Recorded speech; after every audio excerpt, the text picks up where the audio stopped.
Hozir hadis sharifda keltirishicha, "Va rajulani tahabba fillahi ijtama'a alayhi va tafarraqa alayhi." Bir qisqagina hadisdan keltirilyapti. 7 ta toifaning bitta toifalari haqida keltirilyapti. Birinchisi sulton kishi, boshliq, adolat bilan hukm surgan boshliq. Ikkinchisi rajulun muallaqun qalbuhu bin masajid. Masjidga qalbi bog'langan. 7 ta toifani sanab kelib, bizga hozir eng mavzumizga kerakli bo'lgan ikki kishi borki, Alloh yo'lida bir-birini yaxshi ko'rdilar. Mana shu muhabbat ustida jamlanishdilar va muhabbat ustida ajralib ketdilar. Ya'ni jamlanib bir-biri bilan ko'rishaman deganda ham o'sha muhabbat bor edi, Alloh uchun muhabbat qo'ygan edi.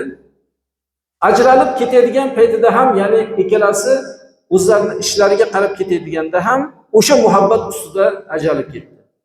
Mana bular qiyomat kunida Alloh 7 ta toifani o'zining soyasida soylantiradigan shaxslardan bo'ladi.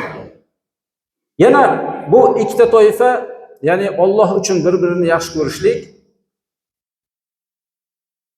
Payg'ambarimiz sollallohu alayhi vasallam aytdilar, qiyomatda bir toifa odamlar keltiriladi. Ular payg'ambarlar ham emas, siddiqlar ham emas, shahidlar ham emas. Sahobalar hayron qoladi. Bu toifa keltiriladi.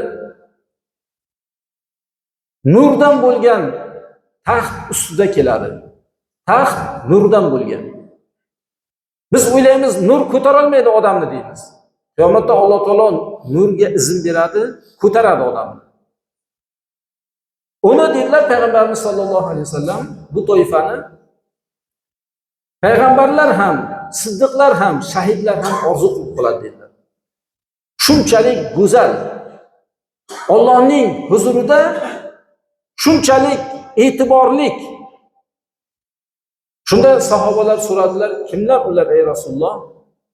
Payg'ambarimiz sollallohu alayhi vasallam aytdilarki, Alloh uchun do'st bo'lgan kishilar dedilar. Bu dunyo o'tib ketadi. Bu dunyoda odam o'ziga mos bo'lgan kishilarni do'st tutsin. Ya'ni dinda taqvodor bo'lgan, e'tiborli bo'lgan, solih amallar qiladigan kishini o'ziga do'st tutsin. Qiyomatda bu do'st tutishlik o'ziga foyda beradi. Shuning uchun hadis sharifda bu odamlar nurdan bo'lgan minbarlar ustida keltiriladi. Ularni payg'ambarlar ham, siddiqlar ham, shahidlar ham orzu qiladi dedilar. Payg'ambarlik nashidasini totib ko'rgan kishilar boshqa odamlar payg'ambar darajasiga chiqa olmaydi.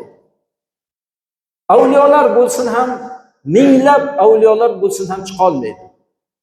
Chunki ular payg'ambarlik nashidasini, vahiy nashidasini Allohdan olgan odamlar.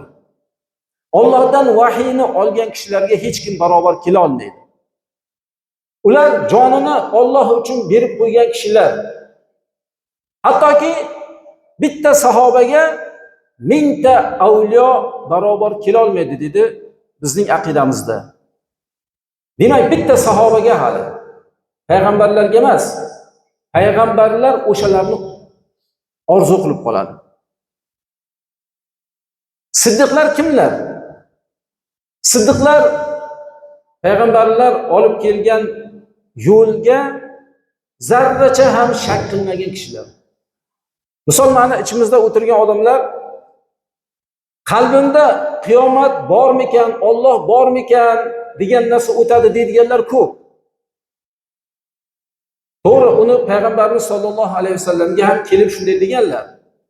Payg'ambarimiz sollallohu alayhi vasallam avavajattum zalik deganlar, shuni topyapsizlarmi deganlar. Shak bormi? Yo'q, qalbimizga tushyapti, aytishga uyalyapmiz deyapti. Payg'ambarimiz sollallohu alayhi vasallam zaka sarihul iymon dedilar. Bu ochiq iymondir dedilar. Ochiq iymon ekan bu. iymoni bor odamga shayton qalbiga tushirar ekan. Lekin siddiqlar qalbida zarracha ham hech qanday ikkilanishi yo'q. Abu Bakr roziyallohu anhu aytadilarki, hojatxonaga kirganda ham Alloh va Rasulini ko'p eslab xijolat bo'lib ketaman deydilar. Yotganda, turganda, hattoki hojatxonada ham Alloh va Rasulini ko'p eslab hojatxona yo'q deb xijolat bo'lib ketaman deydilar. Shunchalik qalbi iymon bilan limmo-lim bo'lgan kishilardir.